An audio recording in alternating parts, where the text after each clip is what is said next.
The first accessory you need for your griddle adventures is a thermometer. I like this 2-in-1 infrared and probe thermometer because you need to know what your griddle temperatures are so you get your food cooked properly. You know, for example, I like to do my searing of steaks and smash burgers around 450 or above, my general cooking at 375, and my eggs and omelets I do a 300 to 325. So you need to know that. Also, you can't just do medium like, oh, medium gets me to 350, 375, right? Well, no, it's different griddles operate differently and there's different times of year. For example, in July, medium might get my griddle up to like 425. And right now in November, where it's freezing cold, there's snow. I don't know if you can, there's snow in that chair right there. Yeah, medium might get me to like 325. So like 100 degree difference. So that's why you need one of these. And it's also, so it's infrared, so you can spray it down, get the griddle temperature. And it's a probe, so you can stick it in your meat, make sure your chicken's done or your steak is right at 120 for 125 to get medium rare, whatever you like. So this is the most important accessory. Next, you're going to need some spatulas. Obviously, we won't spend too much time on this. These are from Camp Chef. The ones I had before from Camp Chef, I liked a little bit better. That's what I'll link down below in the Amazon link. But yeah, I like a long round one and then a short square one that can scrape. And the only big thing with spatulas is just, no matter what kind you get, try to get one that has a beveled edge like that. You can just see, so you can slide under and get under the food for like a smash burger or something like that. The beveled edge will really help you get down there. Squirt bottles and a dough cutter. I'll put these together because they're with the Camp Chef kit that I have linked below. You need squirt bottles. You put oil in them, you put water in them. It helps you, water helps you melt food and clean the griddle. Oil, obviously, you cook with. The dough scraper is good to clean with, and it's real easy to chop up stuff, some ground beef. Obviously, you can use the spatulas as well, but the dough scraper is nice. You feel like you have a good handle on it. And it's all in this little kit that I have linked below, like I said, which is what I started with, and I think that's a really good starter kit for everybody to use. So kind of lump those three together. Three things, one purchase.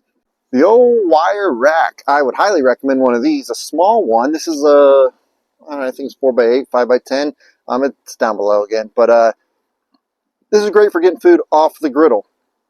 If you don't want it to be on the heat, like I just did a cowboy stir fry, and I got the steak seared real nice, and then I want it to rest, so I put it up off the griddle here.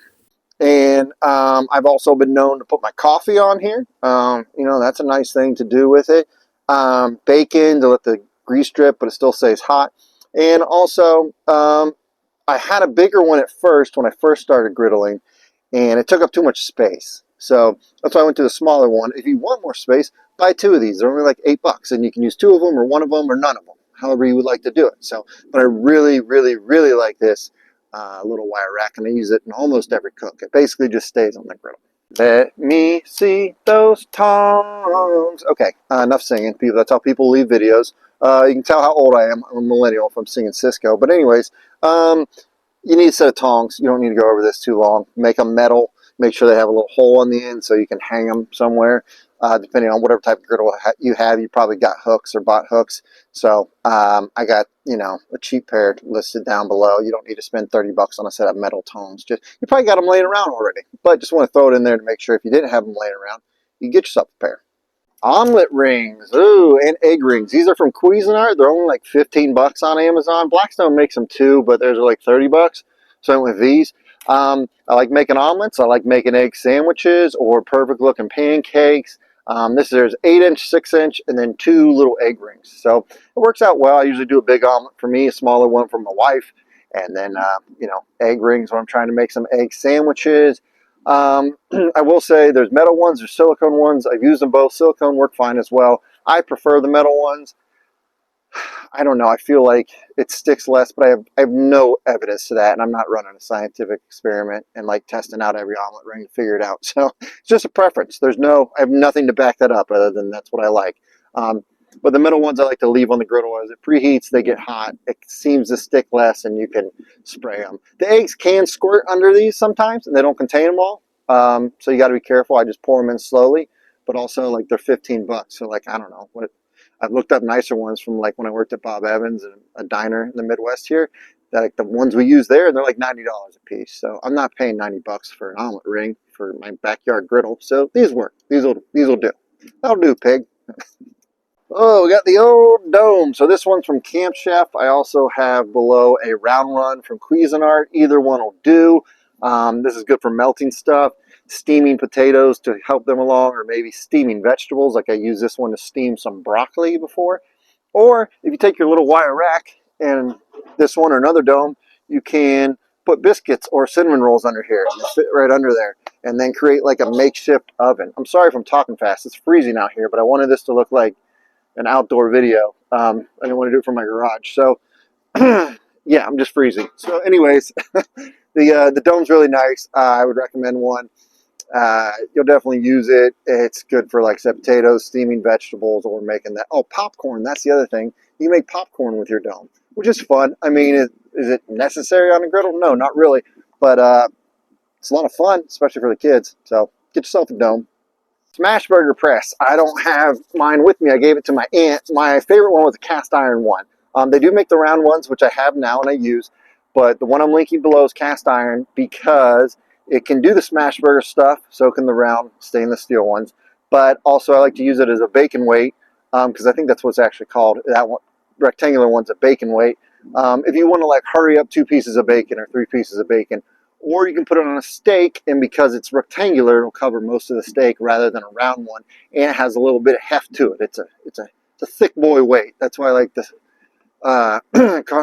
cast iron one.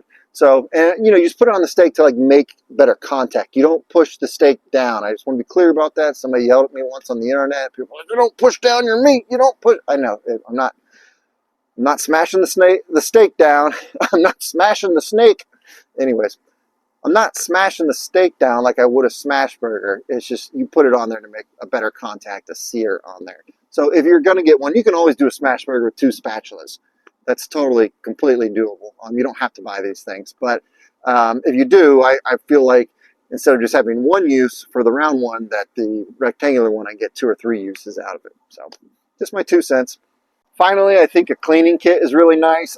This one I have is from Camp Chef as well because they sent me the griddle and everything, which was very kind of them. So that's what I'll link below. This is dirty because I use it. Has a little scrubby on there to scrub down your griddle with water after you're done. Whoa, oh, caught it. Scraper, so you can keep scraping this off. It also comes with a pumice stone if you need to resurface it, and use a pumice stone to take off a couple layers of seasoning, then season it up again. And this spackle looking thing, which is really nice to like get tough stuck on stuff on there. This really helps. So similar to the dough cutter. So I mean, these are kind of interchangeable. Maybe if you get the cleaning kit, you don't need the dough cutter because this is pretty much the same thing. But I've had them both. I like them both, so it's worth thinking about getting. And those are my 10 accessories I think you need if you have a griddle. If you take anything from this, you probably got spatulas and tongs laying around, so you can definitely get started if you're just getting a griddle for the new year. But get a thermometer. The 2-in-1's really nice because it's $30 and it's doing 2 things in one, so it's not a unitasker. So thanks so much for watching. I hope this was helpful. Congratulations to all you new griddle owners out there.